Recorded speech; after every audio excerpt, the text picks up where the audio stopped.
Students, आज का हमारा टॉपिक है रिस्पायरेशन। रिस्पायरेशन क्या है? Respiration is the break down of food to release energy. Respiration वो प्रोसेस है हमारे बॉडी में जो फूड हम खाते हैं उसकी ब्रेक डाउन करके एनर्जी रिलीज़ कराता है। हमारे बॉडी में टू मेन प्रोसेसेस होते हैं, एक कहलाता है ब्रीथिंग और दूसरा कहलाता है रिस्पायरेशन। इन दोनों में क्या डिफरेंस है? ब्रीथिंग जो है वो क्या है? जो इनहेलेशन और एक्सहेलेशन है, सांस का अंदर लेके जाना और बाहर लेके जाना। सिंपली ये वाला जो प्रोसेस है ये कहलाता है ब्रीथिंग। और रिस्पायरेशन क्या है? जो हम ऑक्सीजन इनहेल करते हैं। जब हम एक्सहेल करते हैं तो उस वक्त हम ऑक्सीजन नहीं एक्सहेल करते बल्कि कार्बन डाइऑक्साइड एक्सहेल करते हैं। इसका क्या मतलब हुआ कि ऑक्सीजन जो है वो कन्वर्ट हो गया है कार्बन डाइऑक्साइड में थ्रू अ केमिकल रिएक्शन। तो अब वो प्रोसेस जिसके थ्रू ऑक्सीजन कन्वर्ट हो गया है कार्बन डाइऑक्साइड में, उस प्रोसेस को कहा जाता है रिस्पायरेशन।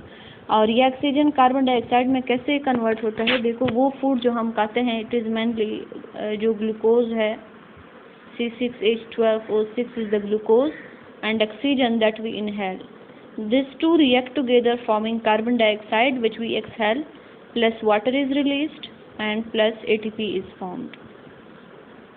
ये ATP क्या है? This is energy. Adenosine triphosphate ये एनर्जी है। तो ग्लूकोज की ऑक्सीजन की मौजूदगी में ब्रेक डाउन होती है और उसके रिजल्ट से कार्बन डाइऑक्साइड बनता है जो हम एक्सहेल करते हैं, प्लस वाटर होता है। हम जब एक्सहेल करते हैं तो उसमें वाटर के ड्रॉपलेट्स भी होते हैं और ये वही वाटर ड्रॉपलेट्स हैं जो कार्बोहाइड्रेट की ऑक्सीडेशन से बनते हैं। इसी रिएक्शन के साथ एनर्जी भी रिलीज़ होती है जो in the form of ATP होती है और वो हम मुख्तलिफ बॉडी एक्टिविटीज़ के लिए यूज़ करते हैं। तब ये जो प्रोसेस है इस प्रोसेस को कहा जाता है रिस्पायरेशन। ठीक है, अब ये रिस्पायरेशन कहाँ पर होता है? It occurs in mitochondria. और इस रिएक्शन को कैटालाइज करने के लिए अपने इंजाइम्स मौजूद हैं। वो इंजाइम्स प्रोटीन इन नेचर है जो कि प्रोसेस ऑफ रिस्पायरेशन को कंट्रोल करते हैं और इसको कैटालाइज करते हैं। अच्छा, माइटोकॉन्ड्रिया क्या है? Mitochondria are present everywhere in the cell, चाहे एनिमल सेल हो या प्लांट सेल हो। उसमें ये आप देख रहे हैं जो रेड कलर से शो हुए हैं, this are mitochondria. This is animal cell and this is plant cell. तो इसमें मौजूद जो सेल ऑर्गेनील है mitochondria, mitochondria are known as the power house of cell.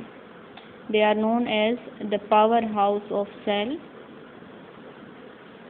Power house of cell इसलिए कहा जाता है क्योंकि इनमें रिस्पायरेशन होती है और रिस्पायरेशन के रिजल्ट से ये हमें क्या प्रोवाइड करते हैं? एनर्जी। तो ये एनर्जी हम यूज़ करते हैं मुख्तलिफ बॉडी एक्टिविटीज़ के लिए, इस वजह से माइटोकॉन्ड्रिया को कहा जाता है power house of the cell. अच्छा, अब जो सेलुलर रिस्पायरेशन है उसमें ग्लूकोज की ब्रेक डाउन होती है। So this is glucose. अब स्टेप नंबर 1 में 2 स्टेप्स में ये अकम्प्लिश होगा। स्टेप नंबर 1 में आपका होता है ग्लाइकोलिसिस। जो ग्लूकोज है उसकी ब्रेक डाउन होगी। फर्स्ट स्टेप जो इन्वॉल्व है इसके ब्रेकिंग में वो कहलाता है ग्लाइकोलिसिस। और जो फर्स्ट स्टेप है उसे ऑक्सीजन की ज़रूरत नहीं होती। ग्लाइकोलिसिस में ऑक्सीजन की ज़रूरत नहीं होती, चाहे ऑक्सीजन मौजूद हो या ऑक्सीजन मौजूद ना हो, ग्लाइकोलिसिस का प्रोसेस हो सकता है। लेकिन इसके बाद वाले जो प्रोसेसेस हैं तो उसमें डिपेंड करता है कि ऑक्सीजन मौजूद है कि नहीं है मौजूद। अगर ऑक्सीजन मौजूद नहीं है तो उस रिस्पायरेशन के टाइप को हम कहते हैं कि ये एनारोबिक रिस्पायरेशन है and anaerobic respiration is also known as fermentation. ठीक है, और अगर ऑक्सीजन मौजूद है तो ग्लाइकोलिसिस के बाद इसकी एरोबिक रिस्पायरेशन होगी जिसको ऑक्सीडेटिव रिस्पायरेशन भी कहा जाता है। ठीक है, तो ये हमारे पास 2 टाइप्स आ जाती हैं रिस्पायरेशन की। One is anaerobic respiration which occur in the absence of oxygen when no oxygen is present, and the second type is known as aerobic respiration when oxygen is present. These are the types of respiration. There are 2 types of respiration, aerobic and anaerobic. Aerobic respiration क्या है? This take place in the presence of free oxygen. अगर हम freely oxygen inhale कर रहे हैं तो तब जो हमारी respiration होगी वो कहलाएगी aerobic respiration। और एरोबिक रिस्पायरेशन के रिजल्ट से जो ग्लूकोज मॉलिक्यूल है उनकी कंप्लीट ऑक्सीडेशन होती है। ठीक है, वो फूड जो हमने खाया हुआ होता है उसकी कंप्लीट ऑक्सीडेशन होती है। कंप्लीट ऑक्सीडेशन का मतलब ये है कि उसकी कंप्लीट ब्रेक डाउन होती है अगर ऑक्सीजन मौजूद है। और एरोबिक रिस्पायरेशन के रिजल्ट से जो चीज़ें हमारे पास बनेंगी वो क्या होगा, कार्बन डाइऑक्साइड, वाटर और एनर्जी रिलीज होगी विच इज़ 686 किलो कैलोरी।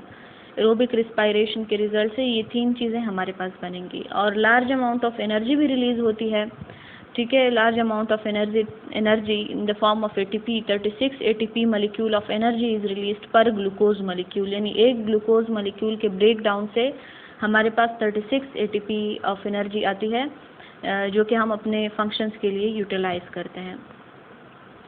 अच्छा, first step of aerobic respiration is glycolysis, और ग्लाइकोलिसिस कहाँ पर होता है, ये साइटोप्लाज्म ऑफ द सेल में है। और जो नेक्स्ट स्टेप है इलेक्ट्रॉन ट्रांसपोर्ट चेन और क्रेब साइकिल। ग्लाइकोलिसिस के बाद सेकंड स्टेप होगा क्रेब साइकिल, और उसके बाद थर्ड स्टेप होगा इलेक्ट्रॉन ट्रांसपोर्ट चेन, तो वो होंगे माइटोकॉन्ड्रिया में। इसके अलावा एरोबिक रिस्पायरेशन जो है this take place in higher organisms. Higher organism में होता है, जिस तरह ह्यूमन बींग्स हैं, बाकी एनिमल है, ये हायर ऑर्गेनिजम्स हैं, तो उनमें यूजुअली क्या होता है, aerobic respiration. Second type of respiration is anaerobic respiration. और एनारोबिक रिस्पायरेशन क्या है, this take place in the absence of free oxygen. अगर फ्री ऑक्सीजन अवेलेबल ना हो तो उस वक्त जो रिस्पायरेशन हमारे बॉडी में होती है उसको कहा जाता है एनारोबिक रिस्पायरेशन। और एनारोबिक रिस्पायरेशन में ग्लूकोज मॉलिक्यूल की इनकम्प्लीट ब्रेकडाउन होती है, यानी वो कम्प्लीटली कार्बन डाइऑक्साइड और बाकी प्रोडक्ट्स में कन्वर्ट नहीं होता। एनारोबिक के रिजल्ट से जो एंड प्रोडक्ट बनता है वो या तो इथाइल अल्कोहल होता है, इथाइल अल्कोहल और लैक्टिक एसिड होता है, या फिर और उसके साथ कार्बन डाइऑक्साइड, और उसमें जो अमाउंट ऑफ एनर्जी है वो बहुत कम रिलीज होती है, it is 58 kilo calorie. Aerobic में ये एनर्जी 686 किलो कैलोरी थी, जबकि एनारोबिक में this is only 58 kilo calorie. अच्छा, small amount of energy is release, ठीक है, this is small amount of energy and only 2 ATP पर ग्लूकोज मॉलिक्यूल्स आर फॉर्म्ड। यहाँ पर 36 एटीपी एनर्जी बन रही थी, जबकि यहाँ पर सिर्फ 2 एटीपी ऑफ मॉलिक्यूल जनरेट हो रहे हैं, जिसकी वजह से एनर्जी भी कम बन रही है। अच्छा, एनारोबिक रिस्पायरेशन वो साइटोप्लाज्म में होता है and it take place in lower organism like yeast and muscles of man. ये यूजुअली जो लोअर ऑर्गेनिज्म है, जिस तरह ईस्ट है जिसे हम खमीर कहते हैं, उसमें होता है, और मसल ऑफ सेल्स में, हमारे जो मसल्स हैं उनमें भी एनारोबिक रिस्पायरेशन होती है। उस दौरान जब हम एक्सरसाइज कर रहे होते हैं यूजुअली, तो एक्सरसाइज के दौरान हम प्रॉपर ऑक्सीजन इनहेल नहीं करते, तो उसके रिजल्ट से क्या होता है कि हमारे सेल्स में, मसल के जो सेल्स हैं यूजुअली, उनमें एनारोबिक रिस्पायरेशन शुरू हो जाती है, जिसके रिजल्ट से क्या होगा कि एनर्जी की प्रोडक्शन उतनी ज़्यादा नहीं होगी जिस तरह के एरोबिक रिस्पायरेशन के रिजल्ट से एनर्जी की प्रोडक्शन होती है।